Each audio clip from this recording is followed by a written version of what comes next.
वजीर आजम नरेंद्र मोदी का आज 69वां यौम पैदाइश है और मुल्क का हर बाशिंदा उन्हें मुबारकबाद पेश कर रहा है। जो पार्टी के कारकुनान हैं उन्होंने अपने अपने तरीके से मुबारकबाद उनको दी है, सेलिब्रेट इसको किया है। वजीर आजम 2 दिन के गुजरात दौरे पर थे और उन्होंने अपना बर्थडे वहां पर सेलिब्रेट किया अपने अलग अंदाज में, जिस तरह से वो हर साल करते हैं और एक मकसद अपने बर्थडे को देते हैं। इस पर बात करने के लिए तमाम खास मेहमान मेरे साथ स्टूडियो मौजूद हैं, जिनसे मैं बात कर रही हूँ शमून कासमी साहब, क्योंकि मैंने सबसे ये पूछा है कि आज इस खास मौके पर वो क्या कहना चाहेंगे। मैं आपसे जानना चाहती हूं कि इस खास मौके पर आप वजीर आजम के लिए एक वजीर आजम के तौर पर, एक इंडिविजुअल पर्सनालिटी के तौर पर आप उनके बारे में क्या कहना चाहेंगे? देखिए बुशरा जी, कहने के लिए उनके लिए बहुत कुछ है जी, और मैं समझता हूं कि किसी शायर ने जो कहा है, अमल से जिंदगी बनती है दोज़ख भी जहन्नुम भी, ये खाकी अपनी फितरत से ना नूरी है ना नारी है। बहुत खूब। और एक और शेर है जिसे मैं समझता हूं कि वो हर जगह नहीं कहा जा सकता।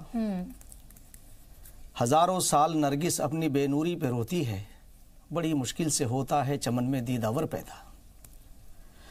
मैं आज 2010 के उस आंदोलन को याद करता हूं कि अन्ना हजारे जी और हम लोग जंतर मंतर पे बैठे थे। वहां मीडिया के कुछ लोग आए और उन्होंने पूछा देश के अलग अलग सूबों के बारे में, तो अन्ना जी ने गुजरात का जिक्र किया और नरेंद्र मोदी जी के बारे में कहा। और उसके बाद जब हम लोग गुजरात गए अपने उस आंदोलन के दौरान जी, तो हमने प्रैक्टिकली नरेंद्र मोदी जी के बारे में जानने की कोशिश की। तो मैं आज जो उनका भाव है और जो आज जिस अंदाज से उन्होंने पेश किया है, वो देश के नौजवानों के लिए, देश के उम्र रसीदा लोगों के लिए और हर वर्ग के लिए एक प्रेरणा के स्रोत बने हैं। कल तक राजा डेमोक्रेसी से पहले रानी के पेट से पैदा होता था और कुछ दिन तक, बहुत दिन तक, जैसे अभी ख्वाजा साहब ने जिक्र किया कांग्रेस के बारे में, वहां भी इसी तरह से होता रहा। एक ऐसा प्रैक्टिकली एक ऐसी शख्सियत वजूद में आई जो बज़ाहिर ना वो उनके पास कोई किसी राजघराने में पैदा हुए हैं, ना उनके पास कोई दौलत है, बल्कि एक बिल्कुल एक ऐसा साधारण व्यक्ति जो मेहनत करके अपनी एजुकेशन को हासिल करता है और चाय बेचकर अपने वालिद मोहतरम की मदद करता है जी। ऐसे लायक नौजवानों के बारे में, बच्चों के बारे में सब लोग ये कामना करते हैं, दुआएं करते हैं कि हमारे बच्चे ऐसे होने चाहिए कि वो अपने माँ बाप की जो लोग मदद करते हैं उनके लिए जो लोगों का नजरिया होता है वो बड़ा बहुत यानी भाव से भरा हुआ होता है। मैं आपको 2010 की वो बात आंदोलन की जिक्र कर रहा था, तो मैंने उस जमाने में जब 2015 में योग दिवस, पहला योग दिवस जब मनाया गया और यूएन से प्राइम मिनिस्टर नरेंद्र मोदी जी ने उसको डिक्लेयर कराया, तो उस वक्त मैंने ये कहा था कि एक वजीर और फकीर की जोड़ी, फकीर मैं स्वामी रामदेव के बारे में कहता हूं और वजीर मैं नरेंद्र मोदी जी के बारे में मैंने कहा कि ये जोड़ी बहुत काम करेगी। और आज मैं ये देख रहा हूं, फकीर कहते हैं, मैं आज ये देख रहा हूं, हाँ वही नहीं उन्होंने, मगर मैं तो आज वो वजीर हैं, आज फकीर नहीं है। ये सब चीजें होते हुए भी तो मैं आपसे, फकीर वो जाहिर नहीं होता, लेकिन फकीर फितरतन भी इंसान फकीर होता है। जी जी जी जी। कि और फकीर के माने वो नहीं है, फकीर वो है जो बादशाह होता है। बुशरा मैं आपको बताऊं, फकीर के माने बादशाह के हैं और उन्होंने बादशाहत को फकीरी में ऐसे बदला है कि अपनी वो बादशाहत को फकीरी की जीते हैं। कैसे कि अभी आपने देखा कि जिस वक्त इलेक्शन पूरा हुआ तो वो केदारनाथ जाते हैं और जिस तरह जाकर के वो ईश्वर में लीन होते हैं, तो सारी दुनिया के नौजवानों के लिए, दुनिया के पॉलिटिशियनों के लिए, सियासतदानों के लिए वो एक ऐसा किरदार पेश करते हैं कि लोग देखते हैं कि क्या कोई ऐसा हुक्मरान आया। अभी मुझसे पहले ख्वाजा साहब ने जिक्र किया कि पहला प्राइम मिनिस्टर है जिसने एक सुपर पावर प्रेसिडेंट से हाथ में हाथ मिला के नहीं, आंखों में आंख मिला के बात की और दोस्ताना अंदाज में पूरी दुनिया को एक मैसेज दिया कि सारी दुनिया के इंसान बराबर हैं। और उन्होंने प्रैक्टिकली जो देश में काम किया है, मैं आज ये बात कहना चाहूंगा। और मुझे आज बड़ा, तो मैं आपको बता रहा हूं कि उसके बाद जब हम लोग उस आंदोलन को चला रहे थे, तो मैं फिर एक बार जिक्र करूंगा हरिद्वार का, कि हरिद्वार में नरेंद्र मोदी जी आते हैं और स्वामी रामदेव जी ये संकल्प लेते हैं और अहद करते हैं कि मैं जब तक नहीं लौटूंगा, जब तक मैं इस सरकार को, जो ये जालिम सरकार है, बदल नहीं देता हूं। मैं कांग्रेस की उस वक्त की सरकार के बारे में कह रहा हूं। तो मैंने ये देखा अमली तौर से कि एक वजीर और फकीर ने पूरे देश के अंदर, तो आज मैं देश के नौजवानों को एक मैसेज देना चाहता हूं। अलग बात है वो फकीर, नरेंद्र मोदी जी करोड़ का फकीर है, वो एक अलग बात है। वो ठीक है, ये तो एक चीज ऐसी है, किस तरह से बिजनेस कर रहा है, बुशरा आप कुछ भी कह सकते हैं। जैसे पूरी बात होने दीजिए मेरी, मेहनत करके आगे आया है, आप मेरी पूरी बात कहने दीजिए। मेहनती शख्स है और बड़ा अच्छा इलाज कर रहा है लोगों का। मेरी बात पूरी होने दीजिए। जैसा आपने कहा, बुशरा एक मिनट, आप कह सकते हो, मेरा पूरी बात होने दीजिए। मेहनत करके वो शख्स आगे मैं ये कहना चाहता हूं बाबा रामदेव ऐसा नहीं है कि वजीर आजम नरेंद्र मोदी जी ने, और हम सब लोगों का कहीं ना कहीं एक दखल है। उन्होंने कमाई है तो भी उनकी है, नहीं कमाई तो भी उनकी है। देश के 130 करोड़ लोगों का, देश के 130 करोड़ लोगों का उनके साथ में आशीर्वाद मिला। और उन्होंने देश के 130 करोड़ लोगों का आह्वान किया कि आओ ऐ देशवासियों, हम अपने देश को क्यों ना सुपर पावर बनाएं और क्यों ना हम अपने देश की गरीबी को दूर करें। ऐसा पहला वजीर आजम है जिसने ये कहा कि हिंदू और मुसलमानों को आपस में नहीं लड़ना चाहिए, इन्हें गरीबी से लड़ना चाहिए, इन्हें जिहालत से लड़ना चाहिए। और उन्होंने सबसे पहला जो काम किया, मैं मुसलमानों से ये बात कहना चाहता हूं कि 54 साल तक आप वोट बैंक बने रहे, सिर्फ एक शख्स आता है जो कहता है सबका साथ, सबका विकास, सबका विश्वास और सांप्रदायिक सौहार्द पूरे देश के अंदर बना रहा। आज तक कोई ये नहीं कह सकता कि किसी जगह कोई दंगा हुआ है क्या, कहीं किसी के साथ ज्यादती हुई है क्या। और कौन सी बात करूं, उन्होंने आह्वान किया कि हम किसी अपनी बहन के, हम किसी बहन के आंखों में आंसू नहीं आने देंगे। तो उन्होंने ऐलान किया, क्या कहा कि भाई मैं देश के समृद्ध लोगों से कहना चाहूंगा कि आप सब्सिडी छोड़ें तो हम गरीबों को उसका लाभ पहुंचाएंगे। और आज करोड़ों हमारी बहनों को, तो आज मैं उन तमाम लोगों की तरफ से, देश के 130 करोड़ लोगों की तरफ से मैं अपने वजीर आजम की लंबी उम्र की दुआ करता हूं और उन्हें मुबारकबाद देता हूं। और उनके सहयोगियों को, जो उनके सहयोगी हैं, उनकी पार्टी को मुबारकबाद देता हूं कि इसी तरह देश के अंदर कौमी एकता, भाईचारा बना रहे, जिस तरह से आपने इसकी शुरुआत की है। और ये मिशन आगे से चलता रहे। कोई एक इस देश के अंदर, दूसरा आखिरी बात कहना चाहता हूं, इस देश के अंदर एक बच्चा ऐसा ना रहे जो अनपढ़ हो, एक कोई ऐसा व्यक्ति ना रहे कि जो जिसकी जरूरतें पूरी ना हो। मैं नरेंद्र मोदी जी से ऐसी आशा करता हूं, ऐसी उम्मीद करता हूं, उनकी टीम से करता हूं। और मैं ये बात कहना चाहता हूं कि देश के अंदर अब वो लोग, वो असामाजिक लोग अब अपने रास्ते ढूंढने लगे हैं। मैंने बुशरा 2014 में ये कहा था, वो मेरा रिकॉर्ड है कि 2014 में ऐसे इनकलाब आएगा कि राक्षस जाएंगे और राष्ट्रवादी ताकतें इस देश के ऊपर हुक्मरानी करेंगी। मैं आपके पास लौटूंगी। यासिर साहब, बर्थडे का मौका है, लेकिन मौका ये भी है कि आपकी हुकूमत ने जब दूसरा टर्म आया है तो आप 100 दिन पूरे किए हैं और उसका हिसाब किताब जनता भी मांग रही है और आप अलग अलग तरीके से दे भी रहे हैं। क्योंकि एक लीडर का काम ये होता है कि वो किस तरह से अपने मुल्क को, सब लोगों को साथ में बांधकर साथ लेकर चले और साथ साथ उसके जो वो वादे किए गए हैं वो वादे भी पूरे करे और ये लगे कि हाँ, मुल्क को एक ऐसा लीडर मिला है जिसकी क़यादत में हम फल फूल रहे हैं और साथ में कोई डिस्पैरिटी नहीं है। तो मैं आपसे जानना चाहती हूं, आप कौन सी वो 10 चीजें एक बीजेपी के कार्यकर्ता, एक लीडर के तौर पर आप गिनाना चाहेंगे आज के दिन? देखिए, मैं क्योंकि हमारे सारे पैनलिस्ट ने बहुत शानदार तरीके से अपने अपने वक्तव्य को सामने मोदी साहब की जो आज यौम पैदाइश है अपने नजरिए से पेश किया और सबने बेहद शानदार अंदाज से पेश किया। आपने अभी सुना भी। मैं सिर्फ संगठनात्मक दृष्टिकोण जो है भारतीय जनता पार्टी का, मैं प्रधानमंत्री को उस नजरिए से आज पेश करने की कोशिश करूंगा। देखिए, आज का जो दिन है, मैं सबसे पहले उन्हें बहुत बहुत पुरखलूस मुबारकबाद देना चाहता हूं और उनके लिए यही दुआ है कि आपकी सेहत अच्छी रहे और आप इसी तरीके से हिंदुस्तान की क़यादत करते रहें जिस तरीके से हिंदुस्तान पूरे दुनिया में इस वक्त सुनने में लोग इंटरेस्टेड हैं, जानने में लोग इंटरेस्टेड हैं और हिंदुस्तान को देख रहे हैं। इसी तरीके से देखते रहें।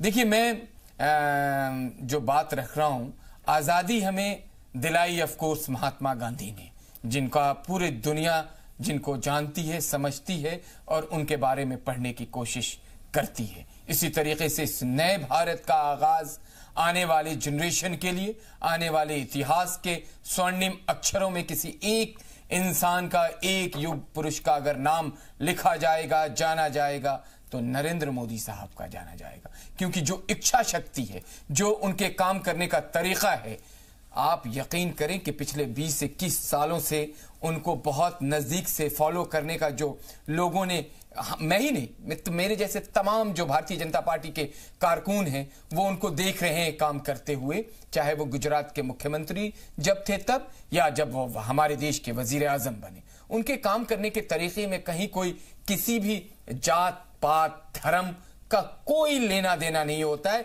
वो इंसानियत के लिए काम करते हैं, वो इंसानों के हुकूक के लिए उन्होंने अब तक काम किया है। उसका नतीजा है, आपने जो 10 पॉइंट मुझे बुशरा बताया कि वो 10 चीजें क्या है, मैं उसमें आपको बताना चाहूंगा। आप देखिए कि आजादी के बाद कोई ऐसा वजीर आजम नहीं मैंने देखा जो संसद के पटल से, सेंट्रल हॉल से मुसलमानों को खिताब करे और मुसलमानों के फला और बाबूद के लिए सोचता है। 5 करोड़ छात्र छात्राओं को छात्रवृत्ति देने की बात प्रधानमंत्री, नहीं मैं 10 पॉइंट सुन लीजिए। नहीं, आपको मैं मौका दूंगी।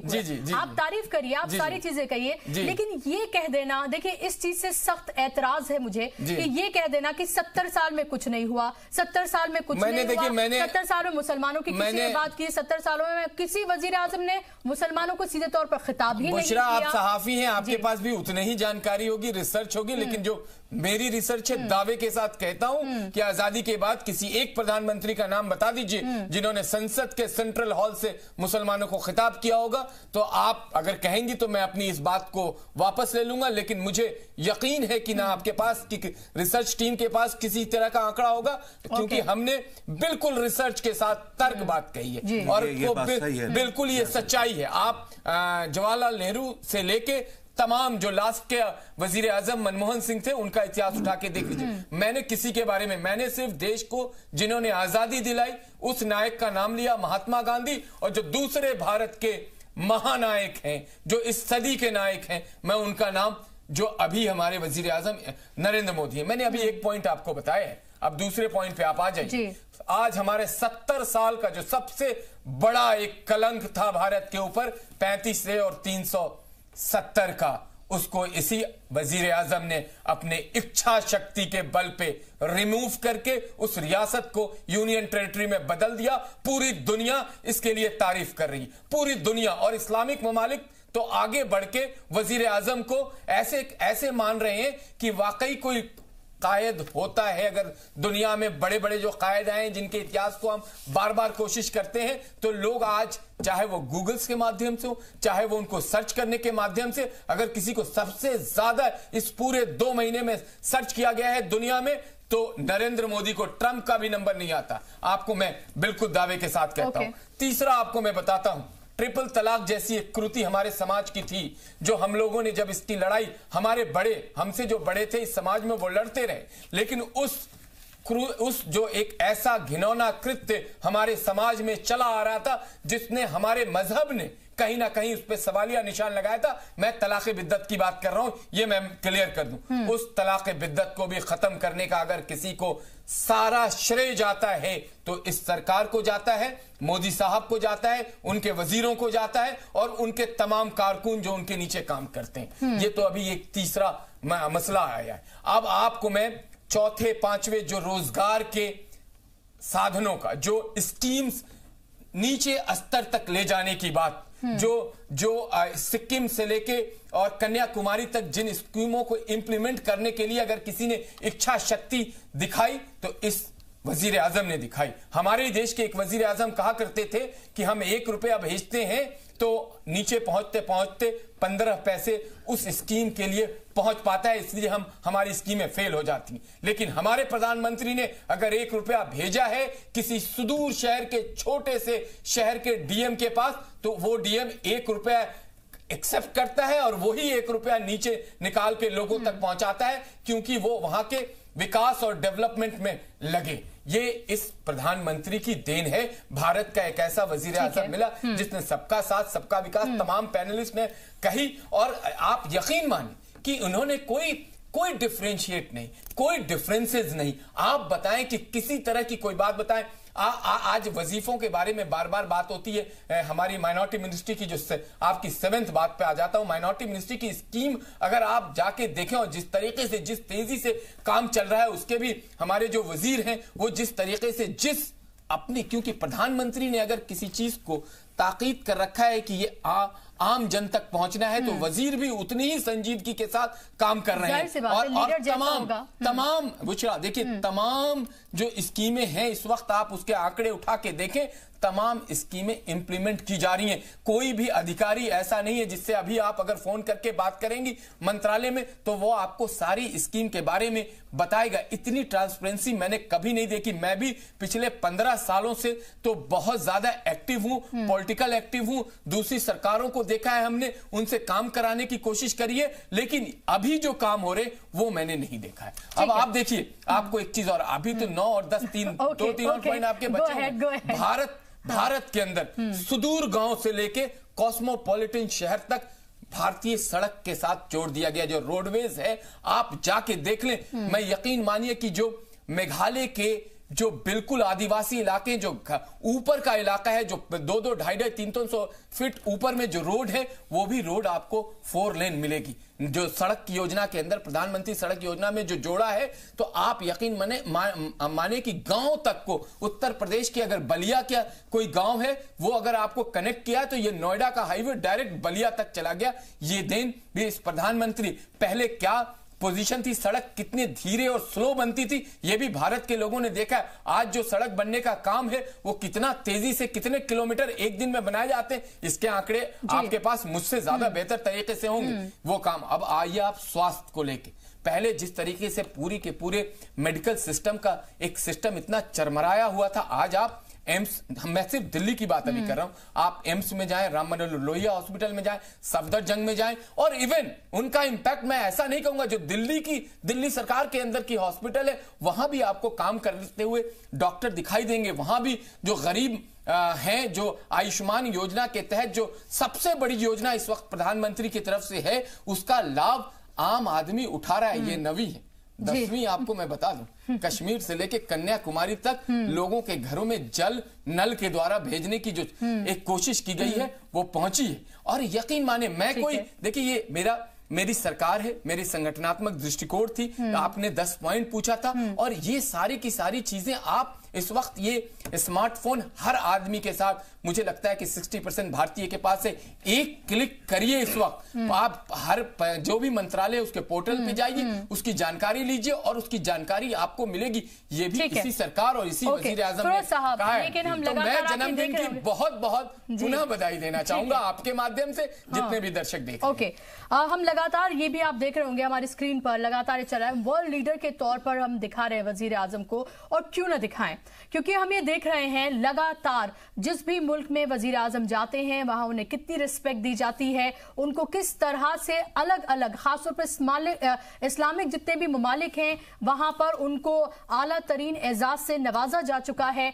और अभी फिलहाल जब से 370-35 से हटा है, पाकिस्तान को खासतौर पर, जो हमारा पड़ोसी मुल्क है, उसे बखूबी पता चल गया है। खुद इमरान खान, उनके तमाम वजीर ये बारहा बता रहे हैं कि भाई देखिए कि हमारी बात कोई इसलिए नहीं सुनता है क्योंकि हिंदुस्तान एक इतना मजबूत मुल्क बन चुका है और सबके इंटरेस्ट जो हैं वो हमारे साथ हैं। तो ये भी तो एक बहुत मजबूत पैगाम है कि किस तरह से न सिर्फ अपने मुल्क में बल्कि तमाम दुनिया के ममालिक में हमारा दबदबा है।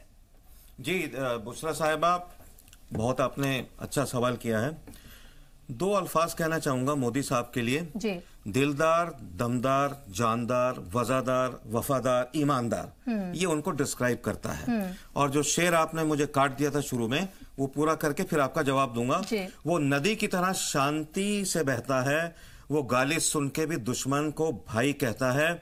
यही तो खूबी है मोदी की सारी दुनिया में, वो है कि आसमान को छूकर भी जमीन पर रहता है। देखिए, इसमें कोई दो राय नहीं, जो पोजीशन एक वक्त जॉन एफ कैनेडी की तमाम दुनिया में थी, आज वो मोदी साहब की है। आप मुझे कोई भी वर्ल्ड का बड़ा लीडर का नाम ले दीजिए, आज ट्रंप भी मोदी साहब के आगे बौने हैं। उसके आगे तो आप कोई भी ले लीजिए, ब्रिटेन के प्राइम मिनिस्टर हैं, उनको देख लीजिए। मतलब ये कहने का, today Modi is leader number 1 of the world. जिस तरह से पहले जमाने में ये होता चला आया था कि अमेरिका का जो प्रेसिडेंट था, he used to be considered as president of the world. आज अगर कोई prime minister of the world है तो वो मोदी साहब हैं। आपने बात करी इस्लामी ममालिक की, ये बड़ी खुशी की बात है कि जिस तरह का जो रिलेशनशिप मोदी जी ने बनाया है, देखिए 6 इस्लामी कंट्रीज से उनको वो अवार्ड मिले हैं जो कि किसी भी इस्लामी कंट्री के वजीर को या किसी प्राइम मिनिस्टर को नहीं मिले। ठीक है, चाहे वो सऊदी अरब हो, यूएई हो, बहरीन हो, अफगानिस्तान हो, कोई भी मुल्क हो, जहां वो जाते हैं उनको हाथों हाथ लिया जाता है। पहली बात। दूसरी बात मैं कहना चाहता हूं कि बात आई थी कि भाई वो सही मानों में दरवेशाना शहंशाही उनमें है, और जिस तरह से मैं कहता हूं कि वो बातों को बुनते हैं, लफ्ज से लफ्ज निकालते हैं, जो नारे इस्तेमाल करते हैं, जो उनका पंच लाइन जो देते हैं। मिसाल के तौर पर ख्वाजा साहब यहाँ बैठे हैं, उस मीटिंग में मौजूद थे। उन्होंने एक बात कही थी मुस्लिम तालीम के बारे में कि मैं मुसलमानों के हाथ में, उन्होंने कहा था एक हाथ में कुरान तो दूसरे में कंप्यूटर, इस पर वो लागू हैं। और जैसे इन्होंने भी कहा था, यासिर ने, कि मुसलमानों के ताल्लुक से जो अच्छी बातें उन्होंने कही हैं और जिस तरह से वो जमीन पर लाना चाह रहे हैं, मैं समझता हूं कि मोदी से पहले और भी प्राइम मिनिस्टर्स ने मुसलमानों के लिए किया है, लेकिन जिस तरह खुल्लम खुल्ला बात कर रहे हैं। और मैं यहाँ ये भी जोड़ना चाहूंगा कि मोदी के दौर में कोई मुसलमान नहीं डर रहा है। जो ये एक नोशन क्रिएट कर दिया गया था, परसेप्शन के मुसलमान डर रहा है, बिल्कुल गलत बात है। परसों मैं सुन रहा था कृष्ण गोपाल जी को, तो बड़ा वो हैरानी जाहिर कर रहे थे कि कोई भी छोटी से छोटी माइनॉरिटी हो, चाहे 5000 यहूदी यहाँ रहते हों या बौद्ध हों, कोई नहीं डर रहा, तो मुसलमानों के डरने की कोई ज़रूरत नहीं है। और मैं समझता हूं कि जैसे सरसंघ चालक ने भी कहा था कि मुसलमानों के बगैर हिंदुस्तान कंप्लीट नहीं है। तो आज मोदी वो वजीर आजम है कि जिसने मुसलमानों को कॉन्फिडेंस दिया है, और मुसलमान बेधड़क होके हर तरीके से, चाहे उनके त्यौहार हों, उनकी तालीम हो, हर तरीके से मुसलमान आगे बढ़ रहा है। और मैं इन्हीं अल्फाज के साथ मैं मुबारकबाद फिर देना चाहूंगा मोदी जी को। और जैसे, एक मिनट मुझे दीजिए, जैसे नौस्ट्राडामूस, देखिए मैं पेशन गोइयों में यकीन नहीं रखता, हालांकि पेशन गोइयां हुई है, वलीउल्लाह साहब की पेशन गोइयां हुई हैं, सही हुई हैं। नौस्ट्राडामूस ने एक बार ये कहा था, अपनी किताब में लिखा था कि हिंदुस्तान में, उसने साल दे दिया था, नाम नहीं दिया था, एक ऐसा शख्स आएगा 2014 में आएगा जो काफी साल, 10 साल, 15 साल, 20 साल, ये नहीं लिखा, काफी साल हिंदुस्तान में राज करेगा, लोगों को इंसाफ मिलेगा और हिंदुस्तान दुनिया का एक 10 साल कंट्री नंबर 1 बन जाएगा। 5 साल हो गए, और 5 साल जो है अब और उसका वो कंप्लीट करने वाले हैं। आगे कितने और साल होंगे ये आने वाला वक्त ही बताएगा। लेकिन अनिल मिश्रा साहब, ये एक बात जरूर है कि जब चाहे 2014 की बात करें, 2019 की बात करें, 2014 में जब मोदी हुकूमत बनी या फिर 2019 में आई, लगातार ये कहा गया कि मुसलमान डरे हुए हैं और न जाने उनके साथ किस तरह का जुल्म किया जाएगा या उनको यहाँ से भगा दिया जाएगा, तमाम चीजें खत्म कर दी जाएंगी। इस तरह से खूब उनको डराया गया और अभी भी ये तमाम होता है। लेकिन हमने देखा कि चाहे 5 साल की बात करें पिछले, या फिर अब हम इस मोदी 2.0 की बात करें, अभी तक कुछ भी ऐसा नहीं हुआ है जिसमें वाकई में मुसलमानों को इस तरह से डरने की जरूरत है। नहीं, बिल्कुल ठीक कहा। देखिए, राजनीति के बहुत से आयाम होते हैं, राजनीति करने वालों का तो बहुत कुछ आप देखने सुनने को मिलेगा, लेकिन मैं बहुत शॉर्ट में बोलना चाहता हूं, भी बहुत हमारे पैनलिस्ट हैं। देखिए, आज का मौका एक तो राजनीतिक बात करने का नहीं है। पहली चीज की भाई मोदी जी का जन्मदिन है, और अगर मनाया जा रहा तो उनको दिल से मुबारकबाद, शुभकामनाएं देनी चाहिए, और सभी भारतीयों, क्योंकि हमारे देश के प्रधानमंत्री हैं। आचार विचार का विरोध और ये सब चलता रहता है, लेकिन हाँ, साथ में मैं आज मोदी जी से कुछ मांगना भी चाहता हूं। वो अपने मन की बात कहते हैं और पूरा देश सुनता है। मेरा अनुरोध है उनसे कि वो दूसरों के भी मन की बात को सुना करें, सुनने का प्रयास करें। कहीं न कहीं शायद पता नहीं कितना मैं सही हूं या गलत, लेकिन मैंने जो देखा समझा है, कहीं ना कहीं इसमें थोड़ा सा अंतर देखने को मिल रहा है। और दूसरा, बड़ाई मैंने भी की है, हमारे सारे पैनलिस्टों ने की है, अच्छा लगा, अच्छी बातें की है, लेकिन एक लाइन में थोड़ा मैं कहना चाहता हूं कि व्यक्ति का आकलन जो होता है ना, वो व्यक्ति जब उस पद पर बैठा रहता है और जब वो पद से हट जाता है, चाहे वो 5 साल का कार्यकाल हो, 10 का हो, 50, व्यक्ति मीन्स राजा, प्रधानमंत्री, कोई भी, तो जो असली आकलन होता है, वो सही आकलन होता है, वो हमेशा उसके बाद होता है, क्योंकि उस दौरान जो जो कदम उठाए गए, जो जो बातें कही गई, उसका क्या रिजल्ट आया, भविष्य में वो क्या फल मिल रहा है, इस पर हमेशा होता है। वरना मैं आपको शायद कहना ठीक न रहे, मैं एक नाम लूंगा, मोहम्मद बिन तुगलक। अगर इतिहास पढ़ा हो, हमारे पैनलिस्ट तो हमसे बहुत ज्ञानी है, ये लोग जरूर जानते होंगे, तो अगर आप नाम लें एक मोहम्मद बिन तुगलक, जब तुगलक वंश था तो उस वक्त मोहम्मद बिन तुगलक भी एक शासक बने थे। बहुत हद तक जो मोदी जी ने कई ऐसे कदम उठाए जो उस दौरान मोहम्मद तुगलक ने उठाए थे, लेकिन उसका परिणाम क्या रहा, बाद में उसका देश पर क्या असर पड़ा, राजतंत्र पे क्या असर पड़ा, तो वो भी देखना वाजिब होता है। मैं इसको बुराई में नहीं कर रहा हूं। तो मेरे कहने का मतलब मेरा विरोध है मोहम्मद बिन तुगलक से आप प्रधानमंत्री नरेंद्र मोदी को नहीं मिला सकते, ये मेरा विरोध है। नहीं, ये मेरा विरोध है। आप बात को सुनिए, सुनिए, आपने खुद ही कहा था, आपने खुद ही कहा था कि सियासी बहुत शुक्रिया, माफ कीजिएगा, मुझे आपको रोकना पड़ेगा, प्लीज। अनिल जी चलिए बहुत चलिए, इसी के साथ हमारे आज के इस प्रोग्राम में बस इतना ही। जाते जाते एक बार फिर से वजीर आजम नरेंद्र मोदी को सालगिरह की ढेर सारी मुबारकबाद। इसी के साथ हमारे प्रोग्राम में अभी के लिए बस इतना ही।